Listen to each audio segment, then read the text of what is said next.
일단 1분기 소득 격차 6년 만에 최대. 자, 한 줄 요약. 자, 볼게요. 1분기에 소득 상위 20%와 하위 20% 격차가 6년 만에 최고다. 아마 이번에 이제 성과급 나와가지고 삼성하고 하이닉스 또 나오면 더 심해지겠죠. 상위 20%는 상여금 성과급으로 월평균 소득이 1200만 원 돌파했습니다. 이제는 상위 20%는 월평균 소득이 얼마다? 1200만 원이다. 여기 세금 떼고 뭐 하면 세후 1억 정도 되겠죠. 이제 하위 20%는 사실상 제자리 걸음이다. 그래도 떨어지진 않았어요. 제자리 걸음이긴 합니다. 반도체 호황에 따른 대기업 성과급이 격차를 더 키울 우려가 있다. 뻔하죠. 그러니까 사실 삼성전자 노조에 대한 비판론도 있고 또 직원들에 대해서 노조도 해야 되는 거 아니냐 뭐 이렇게 찬성론도 있는데 이런 구조가 전형적이죠. 전체적인 경제는 살아나지 않아도 이제 특정 산업 분야만 살아나면 이게 당연히 격차는 더 벌어지는 거니까. 자, 상위랑 하위는 얼마나 차이 날까? 국가데이터처 1분기 가계동향 조사가 이제 발표가 됐어요. 하위 20% 월평균 소득은 얼마냐? 117만 원입니다. 전년 대비 플러스 2.7%고 보통 공적 이전 소득이라고 하죠. 이전 소득이나 이런 것도 많이 작용을 한 거예요. 그래서 늘긴 늘었어요. 근데 상위 20%, 5분위 같은 경우에는 월평균 소득이 얼마다? 1237만 8천 원이다. 전년 대비 4.2%나 증가했다. 그래서 1200만 원 넘은 게 이제 통계 작성 이후 처음이라고 하더라고요. 이제는 상위 20% 소득이 들려고만 해도 얼마를 벌어야 된다? 1237만 8천 원을 벌어야 돼요. 물론 이건 세전소득 기준이긴 하지만 이 1237만 원? 그게 사실 적은 돈은 아니란 말이죠. 우리가 흔히 뭐 인플레이션이 있긴 하지만 월천 뭐 이런 얘기 하잖아요. 이게 진짜 틀린 말이 아닌 세상이 돼버렸죠. 가계수지를 보면은 1분위가 1170, 경상소득 1155, 2분위가 2799, 2770. 여기 참고로 이게 1000원이에요. 그러니까 공 3개 붙이면 되니까 280만 원, 270만 원 이렇게 되고 여긴 117만 원, 115만 원 이렇게 되는 거죠. 자, 그다음에 3분위가 444만 원 정도 되고요. 그다음에 4분위가 660만 원.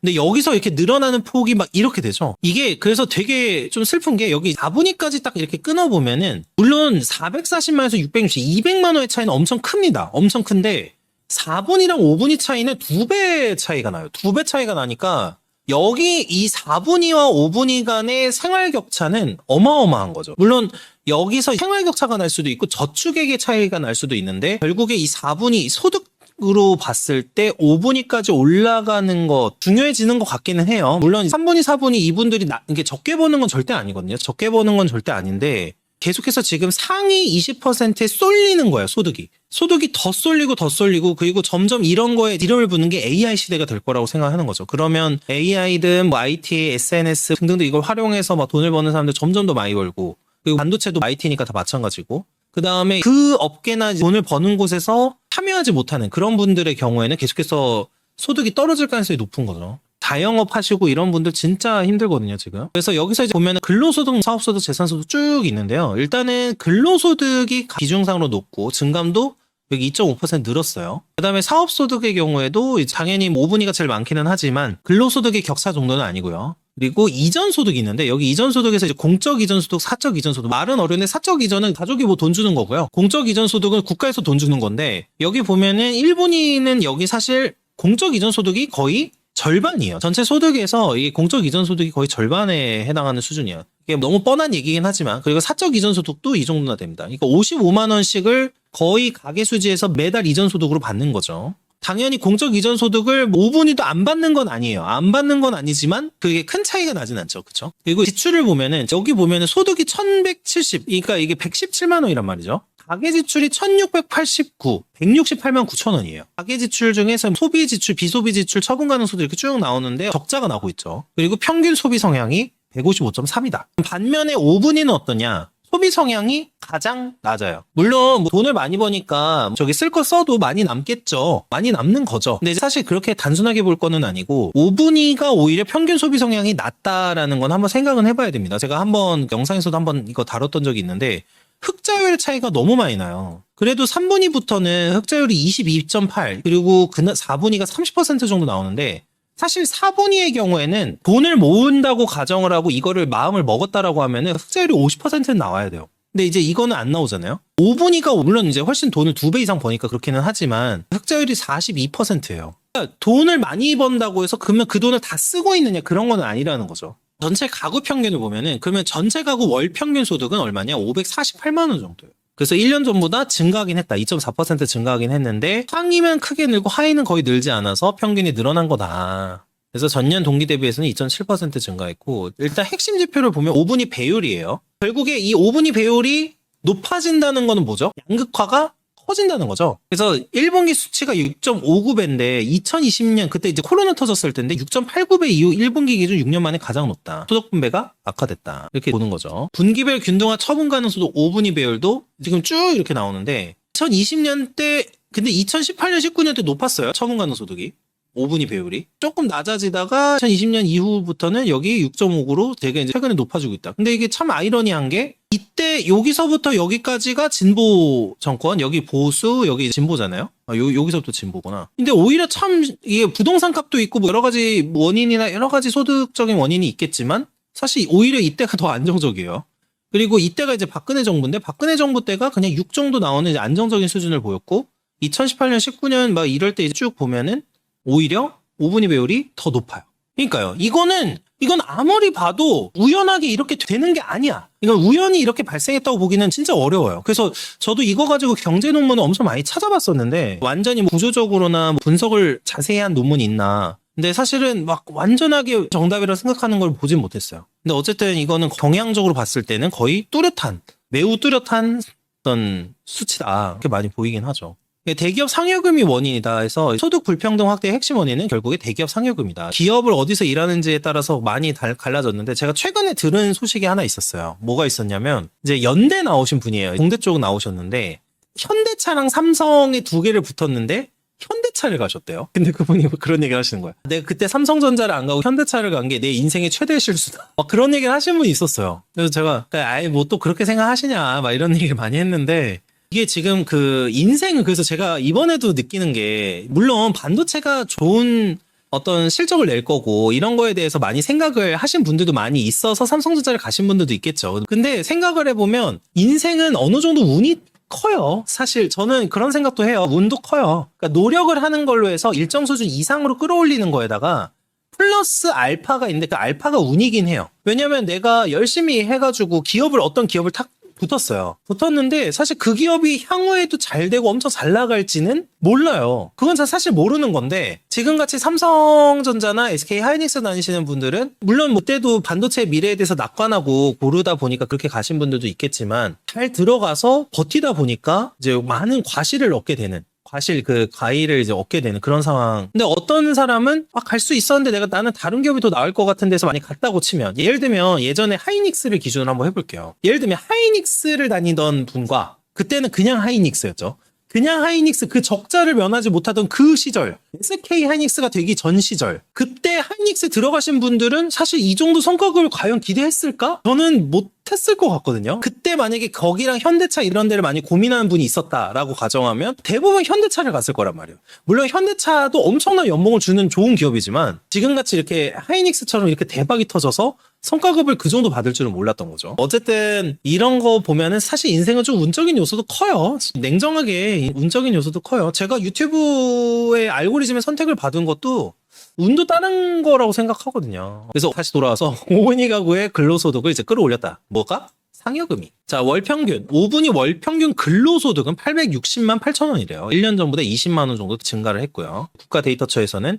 명절 상여금 성과급이 많이 지급되면서 격차가 확대됐다. 이렇게 얘기를 합니다. 어쨌든 결국에 불평등의 원인은 상여금으로 보는 거예요. 물론 뭐 실제로 상여금이 당연히 차이를 많이 불러일으켰겠죠. 그러니까 여기 보시면 이제 경상소득이 1,200. 그 중에 근로소득이 860, 사업소득이 한 200, 190, 그 다음에 이전소득이 130, 이렇게 이제 진행이 돼 있습니다. 5분위 경우에. 앞으로 벌어질 가능성은 예상 가능하죠. 이제 메모리와 비메모리 사업부, 물론 이제 좀 다 차등을 두긴 했지만, 메모리 사업부 같은 경우에는 1인당 약 6억 원의 성과급이 나온다. 과연 이들은 어떤 선택을 할 것인가? 야, 6억 원이 한꺼번에 딱 들어오면은 그냥 집 살 것 같은데? 뭐 주식 6억 한 다음에 막 20억 만들 수도 있고, 와우, 6억.